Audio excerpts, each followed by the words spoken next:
A graça e a paz a você que nos acompanha e que nos assiste neste canal de Volta à Bíblia. Eu queria pensar com você hoje num texto que se encontra no livro de Apocalipse, capítulo 3, no verso de número 20, que nos fala assim: Eis que estou à porta e bato. Se alguém ouvir a minha voz e abrir a porta, entrarei em sua casa e cearei com ele e ele comigo.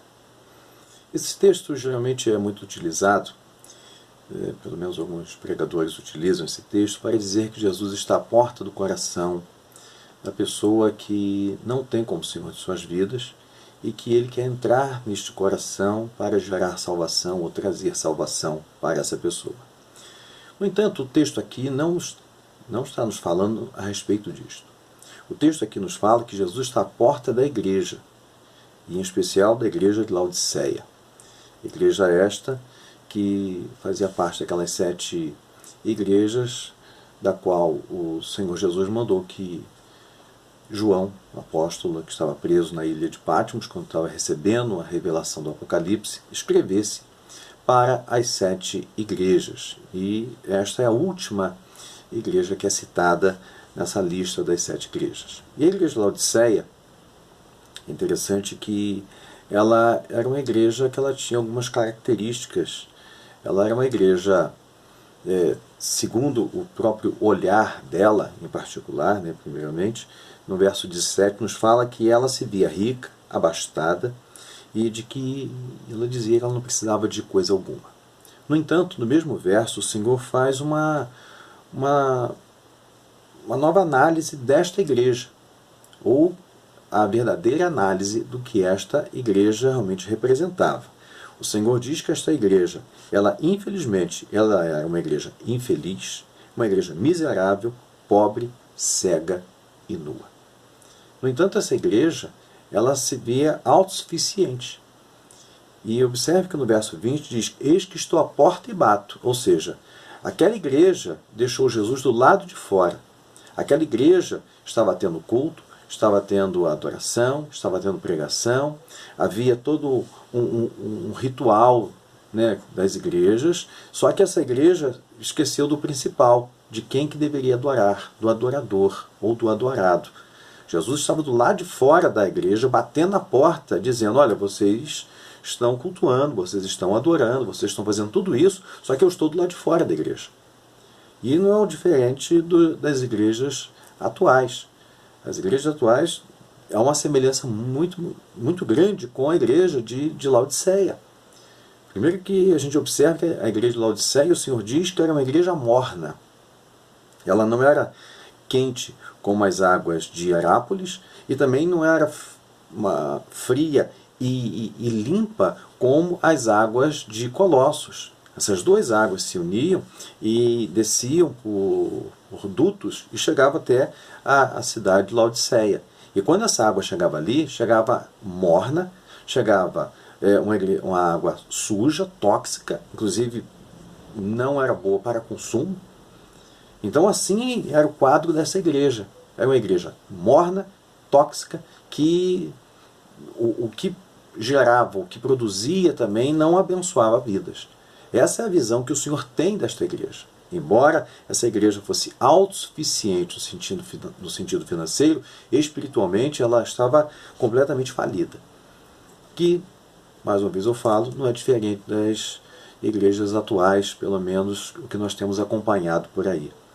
Igrejas onde elas estenderam suas tendas no sentido de alcançar vários segmentos, estão crescendo, estão sendo igrejas muito abastadas, não faltam nada financeiramente falando, mas estão rasas em relação à doutrina bíblica, estão rasas em relação à adoração verdadeira, estão rasas em relação à vida com Deus.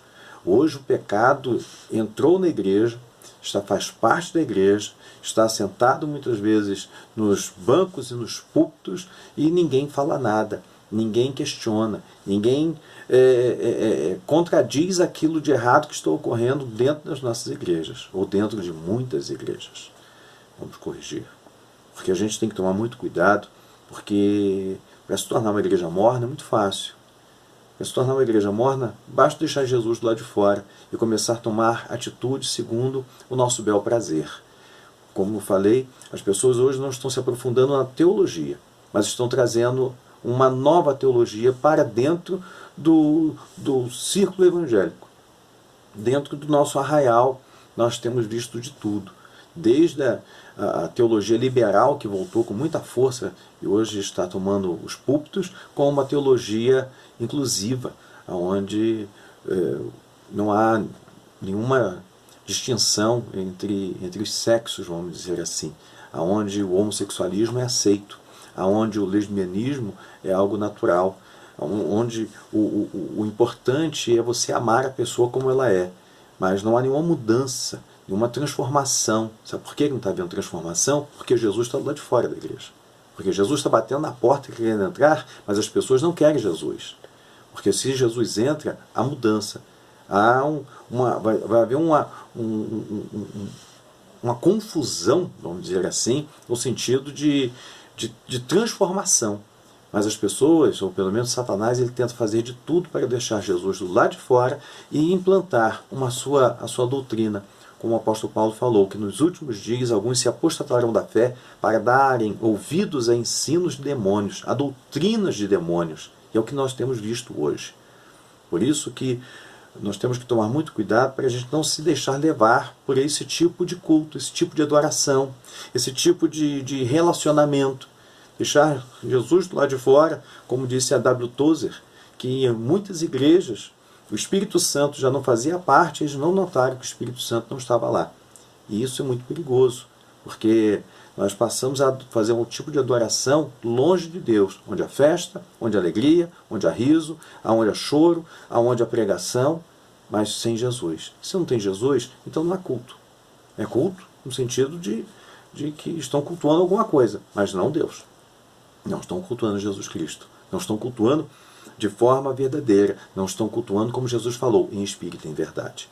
Por isso que nos dias atuais, o Senhor precisa levantar, sabe o que, no nosso meio? Profetas.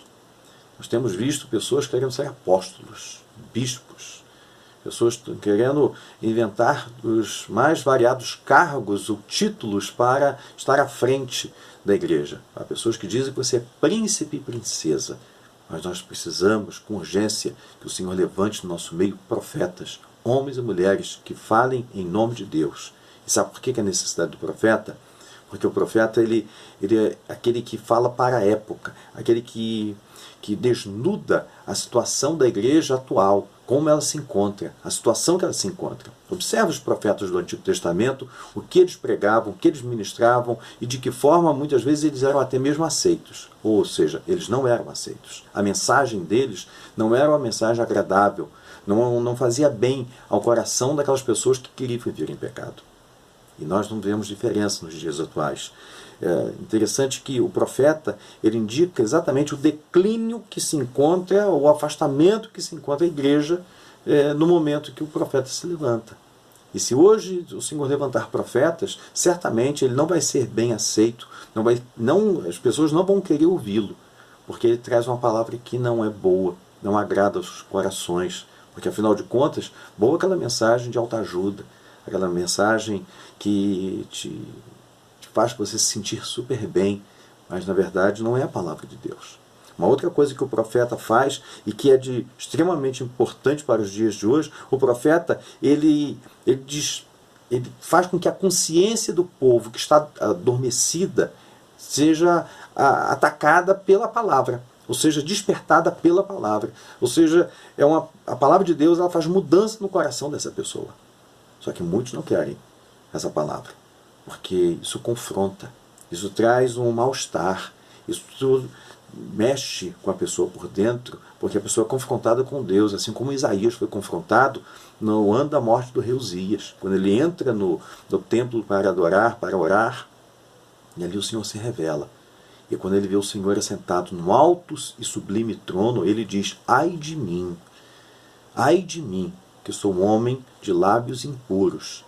E depois ele vê a situação. Primeiro ele vê a situação de dentro dele, depois ele vê a situação do povo. Ele se compara ao povo, ele diz: eu habito no meio de um povo de impuros lábios. Ou seja, eu e o povo somos iguais, não há distinção. Eu sou profeta, eu sou um homem separado por Deus para trazer a palavra de Deus para o povo, mas eu estou igual ao povo. Então o profeta é aquele que é separado, diferente, porque ele ministra que fala em nome de Deus. Isso causa confusão. Só que ele desperta a mente e a consciência adormecida do povo. O Senhor retorna, vamos dizer assim, de forma forte, de maneira que as pessoas se sintam inquietas. Assim João Batista foi na sua época, assim outros profetas foram também. Uma terceira coisa que a gente observa na vida de um profeta é que o profeta ele traz uma mensagem que desagrada o coração do ímpio, desagrada a igreja morna, desagrada a igreja morta, desagrada aqueles que não querem compromisso com Deus, querem culto, querem adoração, querem choro, querem emoção, querem dança, querem pular, querem se alegrar, mas não na presença de Deus, porque Deus está lá de fora, bateu na porta e querendo entrar. Essa é a grande diferença. Em quarto lugar, o profeta é aquele tipo de pessoa que não agrada o auditório. Não agrada as pessoas. Assim como Jesus está lá de fora da igreja, o profeta também não vai ser muito bem-vindo dentro das igrejas. O auditório não aceita esse tipo de palavra. Eu soube a respeito de um determinado pastor que foi pregar numa igreja e quando ele terminou de pregar, ele foi confrontado em cima daquilo que ele falou.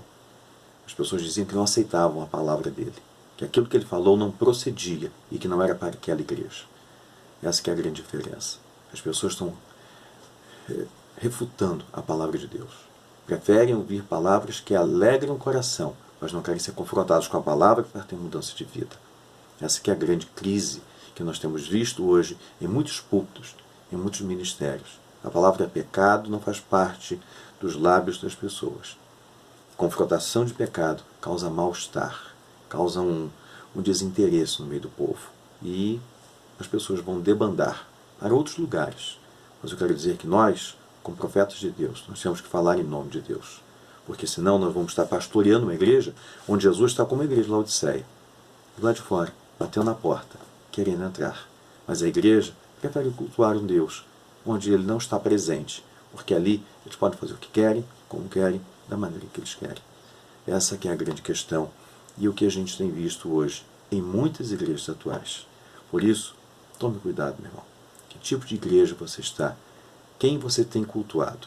Um Deus presente ou um Deus que está lá de fora da igreja batendo na porta? Você está cultuando ao Senhor que manifesta a sua glória no meio do povo, mesmo que isso traga ao coração das pessoas constrangimento, tristeza e angústia, porque a presença do Senhor gera isso no coração das pessoas?